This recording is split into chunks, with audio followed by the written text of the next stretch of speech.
Session में जो है स्टार्ट करेंगे। बहुत ही बढ़िया टॉपिक है। आज का टॉपिक रहेगा ब्रेन, हमारा मस्तिष्क। ओके, तो बिना टाइम वेस्ट किए हुए स्टार्ट करते हैं इस टॉपिक को बहुत ही अच्छे तरीके से। तो स्टार्ट करते हैं। पहला तो ब्रेन, जैसे कि सभी चीज़ को सुरक्षा के लिए कोई ना कोई चीज़ ज़रूरत होती है कि नहीं।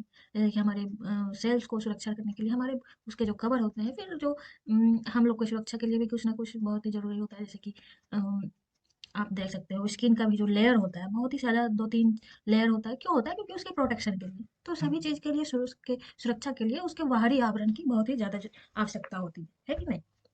तो उसी तरीके से ब्रेन भी जो है कई चीज़ से मिलके, मतलब उसके जो बाहरी कवर है उसका जो सुरक्षा होता है। अच्छा, अगर ये पूछा जाए आपको कि हेलमेट का कौन सा हिस्सा जो है बहुत ही मोटा कवर किया जाता है, बहुत ही स्ट्रांगली उसको मजबूत तरीके से बनाया जाता है, तो वो आंसर होगा पीछे का भाग। आपने देखा होगा हेलमेट का पीछे वाला भाग जो कि गर्दन के साइड होता है। तो वो जो है बहुत ही मोटा बनाया जाता है। क्यों? क्योंकि सबसे कोमल भाग जो है ना ब्रेन का, तो ब्रेन का सबसे कोमल भाग होता है पीछे का साइड। ओके, और आपको पता ही होगा कि ब्रेन का कोई भी सेल्स अगर टूट जाए तो दोबारा बनता नहीं है। सेल्स जो है, सेल्स जनरेट नहीं होता है, डिवीजन नहीं होता है। ठीक है, तो स्टार्ट करते हैं। ये मस्तिष्क में 3 भाग होते हैं। जैसे कि पहला है अग्र मस्तिष्क, दूसरा है मध्य मस्तिष्क और तीसरा है पश्चिम मस्तिष्क, मतलब पीछे का भाग। और अग्र मस्तिष्क में भी जो है 2 भाग होता है। अच्छा, और एक चीज़, जैसे कि ब्रेन का जो बाहरी कवर होता है वो क्रेनियल से सुरक्षा किया जाता है। ठीक है, और अगर मस्तिष्क का प्रमस्तिष्क का मतलब कि सेरेब्रम। ठीक है, प्रमस्तिष्क का लो कह लो आप, या फिर सेरेब्रम।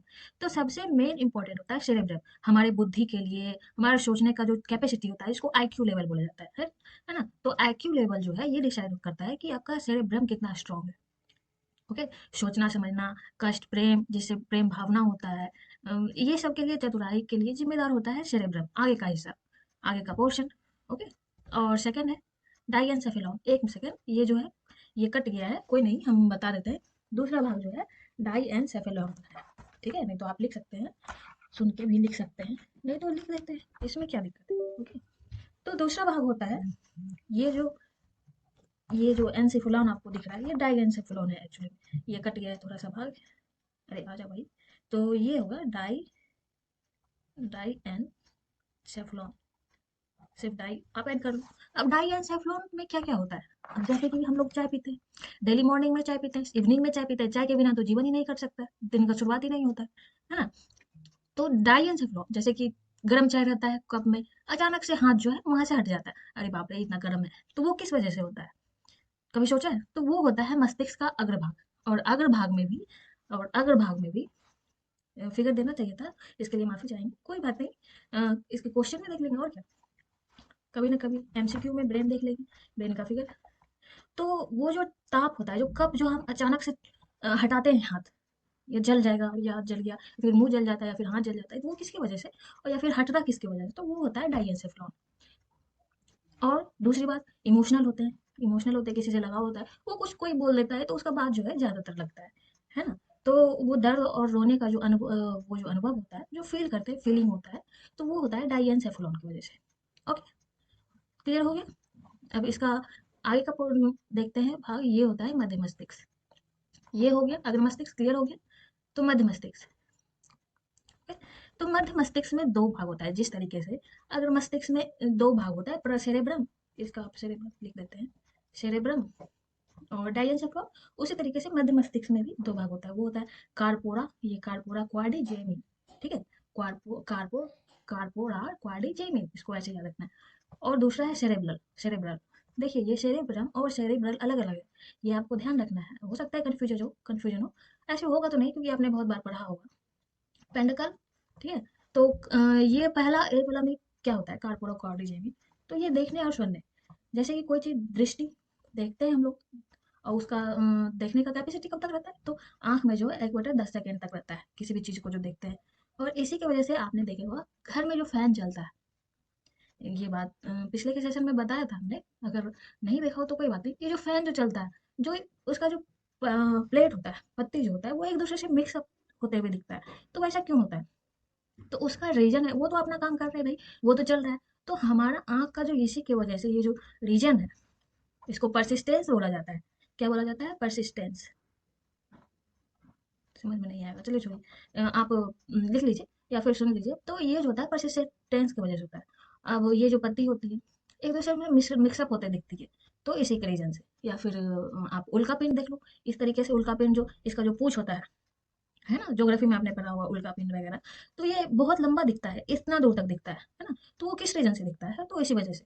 क्यों? क्योंकि ये तो हम देख रहे हैं, ये तो हम देख रहे हैं, तो इसका जो नजर है यहाँ तक, मतलब 1/10 सेकेंड तक रह रहा है वो नजर, वो दृश्य जो है वो जो दृश्य है जो हमने देखा। ठीक है? या फिर कार की स्पीड ले लो आप, तो उसी रीजन से होता है। तो ये तो हो गया देखने वाला बात। असल में आया ये देखने वाली बात तो हमने बता दिया। ठीक है? तो वैसे ही आपको जो भी चीज़ मन में आए या फिर याद आए, तो आप उसको रिकॉल कर सकते हो या फिर लिख सकते हो, कुछ भी कर सकते हो। ठीक है? और सुनने की, ध्वनि जैसे कि सुनने की, ये दोनों के लिए रिस्पॉन्सिबल कौन होता है? तो कार्पोरा क्वाड्रिजेमिन होता है। Okay, clear? सुनने में जैसे कि कोई भी चीज़ हम तक कब सुनाई देती है? कंपन होती है। अब सुन ध्वनि का भी बात आए तो वो भी थोड़ा सा देख लेते हैं, क्या दिक्कत है ना?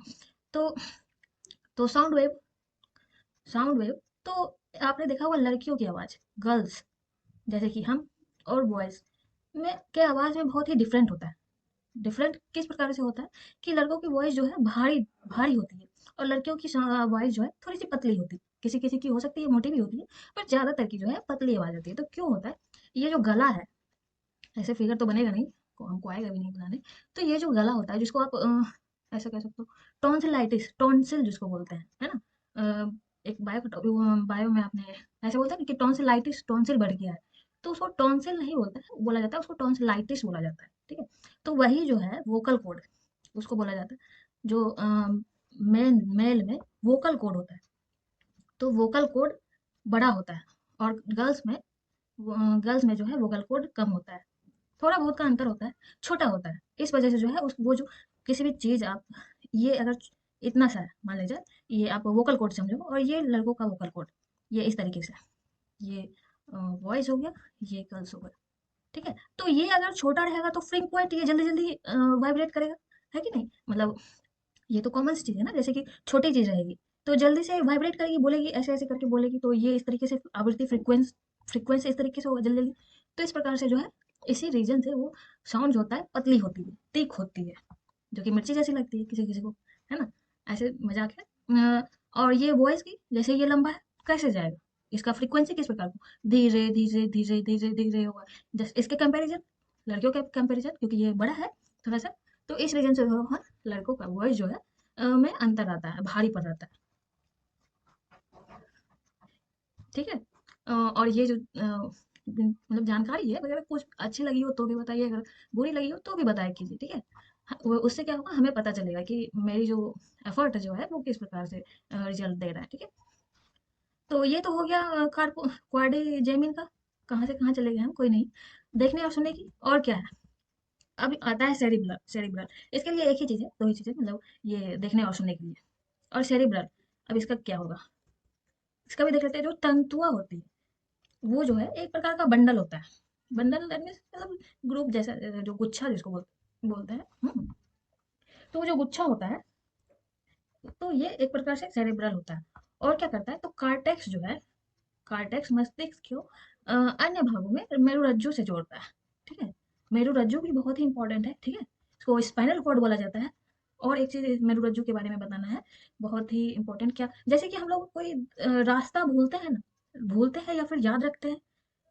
आपको एक बात यही बताना चाहिए, जैसे कि हम कोई रास्ता जाते हैं न्यू, मतलब कोई नया रास्ता जाते हैं, तो तो वो रास्ता किसी किसी को याद रहता है बहुत ही अच्छे तरीके से, और किसी किसी को बिल्कुल भी याद नहीं रहता है ना? तो वो किसके वजह से होता है? तो ये होता है स्पाइनल कॉर्ड।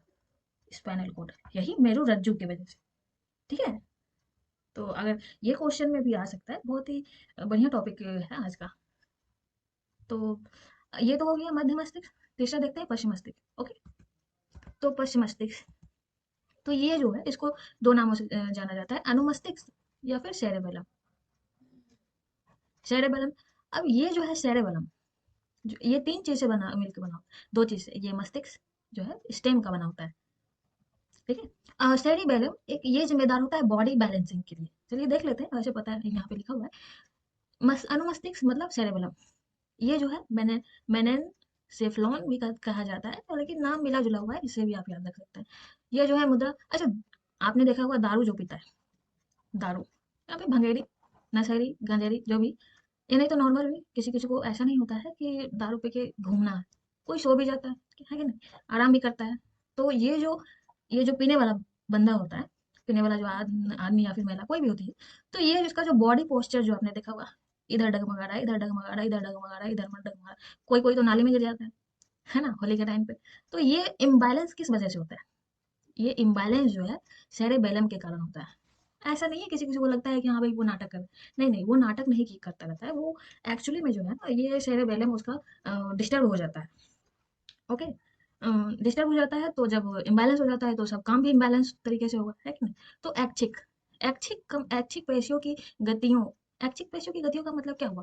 जैसे कि इच्छा अनुसार, जैसे कि किसी भी चीज को आप अपने अनुसार कर सकते हो, जैसे हाथ को इधर करना, इस साइड करना है, पैर को दौड़ना है या फिर रेस्ट करना है किसी भी तरीके से। और अनैच्छिक क्रिया क्या होगा?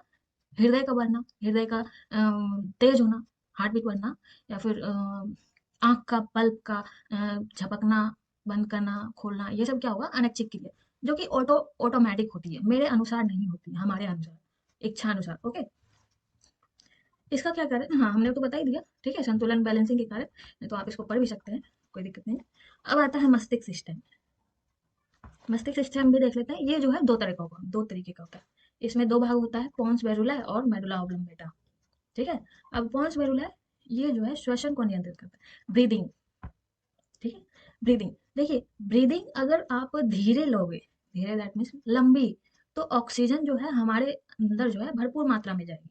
ऑक्सीजन जब जाएगी हमारे बॉडी में भरपूर मात्रा में, अच्छे तरीके से, तो जो है बीपी कंट्रोल रहेगा।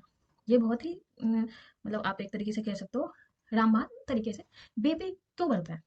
जब हम हृदय गति तेज होती है, हृदय गति तेज होती है तभी तो बीपी बढ़ता है ना ज्यादातर। तो हृदय गति क्यों बढ़ती है? ऐसा ही टेंशन वगैरह कुछ भी लेने से, तो उसके कारण बीपी क्यों बढ़ता है?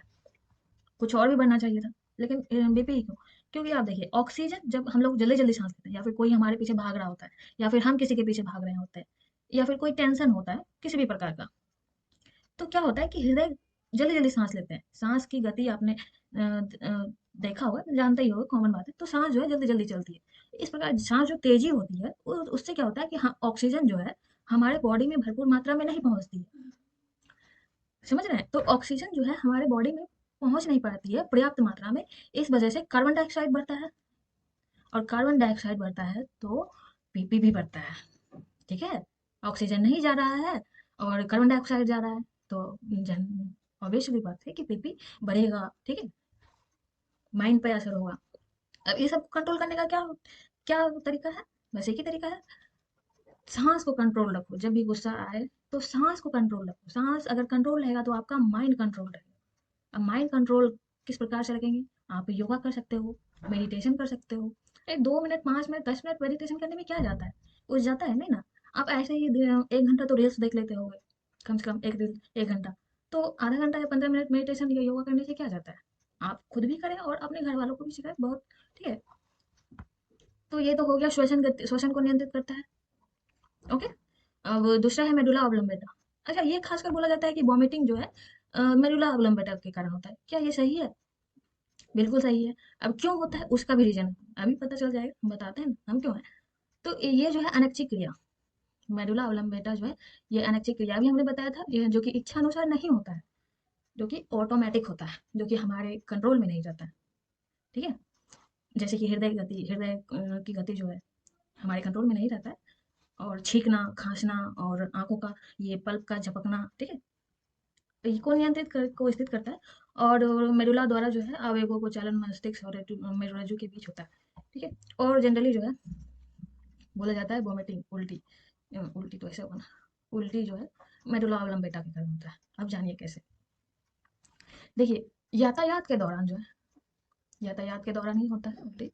ठीक है, तो ये जो है क्यों होता है? तो जैसे कि ट्रेन पे तो नहीं होता, जैसे कि गाड़ी कोई चार ये आगे, किसी भी गाड़ी को आप एग्जांपल में ले सकते हो, और हम बैठे हैं या फिर आप बैठे हो यहाँ बीच में, पीछे में, या फिर साइड में, किसी भी जगह पे। अब गाड़ी तो आगे जा रही है, अब हम बैठे हैं यहाँ और साइड का व्यूज देख रहे हैं, इस साइड का व्यूज देख रहे हैं, नज़ारा देख रहे हैं, और इस साइड का नज़ारा देख रहे हैं, इधर वाला बंदा जो बैठा हुआ है। ठीक है, तो इससे क्या होता है कि दिमाग में हमारा जो मस्तिष्क है वो असंतुलित होता है। किस प्रकार से असंतुलित होता है वो भी बहुत ही कॉमन है। जैसे कि अब गाड़ी इधर जा रही है, तो हम आगे ना देख के इस साइड देखेंगे, तो आगे देखना चाहिए ना, तो आगे ना देख के साइड में देखेंगे, ये सब व्यूज देखेंगे, तो क्या होगा, हमारा मस्तिष्क इम्बैलेंस होगा ना, बिल्कुल होगा इम्बैलेंस। और वही इम्बैलेंस के कारण जो है वोमिटिंग होती है। ये जो है असंतुलित होता है। अब मस्तिष्क का भी कौन भाग बोल दिया जाए तो मस्तिष्क स्टैम मतलब पश्च मस्तिष्क, पश्चिम मस्तिष्क पीछे का भाग। अब इसको उपाय क्या है, रोक इसको बिना मेडिसिन के भी ठीक किया जाता है। कैसे? अब जैसे कि आप बैठे हुए, तो आप फोन चलाओ, नॉर्मली फ़ोन चलाओ, या फिर सिर्फ़ और सिर्फ़ आगे देखो, या फिर न्यूज़ देखो, गाना सुनो। आँख बंद होना चाहिए। क्या होना चाहिए? या फिर आँख बंद होना चाहिए, या तो आप देख रहे हो तो सिर्फ़ और सिर्फ़ जिस साइड गाड़ी जा रही है, उसी साइड, उसी डायरेक्शन में देखना चाहिए। तो आप रिज़ल्ट पाओगे कि आपको वोमिटिंग नहीं होगी, बिल्कुल नहीं होगी, और आपको मेडिसिन की भी ज़रूरत नहीं होगी। ठीक है? आप एक बार ट्राई करना, अगर नहीं हो तो बिल्कुल होगा ही होगा। ठीक है? क्योंकि इम्बैलेंस होगा ही नहीं, मस्तिष्क असंतुलित होगा ही नहीं, तो वोमिटिंग का कोई चांस ही नहीं है। ओके? तो ये हो गया हमारा मस्तिष्क। आप इसके बारे में ज़रूर बताएँ, ठीक है? तो अब क्वेश्चन देख लेते हैं 1-2, क्यों? देख लेते हैं। तो कुछ क्वेश्चन देख लेते हैं, बढ़िया रहेगा। हृदय स्पंदन की गति को, चलिए बताइए, हृदय स्पंदन की गति को अभी हमने बताया था जस्ट। तो कौन कौन देखता है हृदय स्पंदन की गति? तो मेडुला ऑब्लंगेटा। ओके, अगला देखते हैं। अनुमस्तिष्क मतलब किसके बारे में बोला जा रहा है? सेरेबेलम के बारे में बोला जा रहा है कि कौन सा सही नहीं है। चलिए देखते हैं, आपको लगाना है आप अपनी मर्जी से, ठीक है? तो कौन सा होगा? पीछे के भाग में सही स्थित होता है, गलत। हाँ, अनुमस्तिष्क है, सेरेबेलम, हाँ ये सही होगा, ये जो सही है। और दृष्टि गंध, देखिए ये नियंत्रित नहीं करता है। क्या ये नियंत्रित करता है? बिल्कुल भी नहीं करता है। अरे भाई, सेरेबेलम तो अभी ना बताया कि बॉडी के पोस्चर को नियंत्रित करता है, बॉडी इम्बैलेंस इम्बैलेंस के लिए, बॉडी के पोस्चर पोस्चर को जो हिस्सा होता है उसको बैलेंस करता है। तो ये गलत हो गया, ये भी सही है, पीछे का क्षेत्र का हिस्सा है। ठीक है, अगला देखते हैं। ये संतुलित बनाए रखता है, ये भी सही है। तो गलत कौन सा हो जाएगा? ये गलत होगा। हम्म, हम्म, हम्म। तो मस्तिष्क का कौन सा मुख्य भाग में चिंतन के लिए उत्तरदायी है? चलिए ये भी बताइए, चिंतन के लिए कौन सा उत्तरदायी है? मध्य मस्तिष्क, पश्चिम मस्तिष्क, कौन सा उत्तरदायी है? आप बताइए आंसर में, नहीं तो लंबी हो जाएगी वीडियो। ऐसा करते हैं, इसको यहीं तक रखते हैं, नहीं तो वीडियो बहुत लंबी हो जाएगी। ओके, तो फिर आज के सेशन में इतना ही रखते हैं, ठीक है? और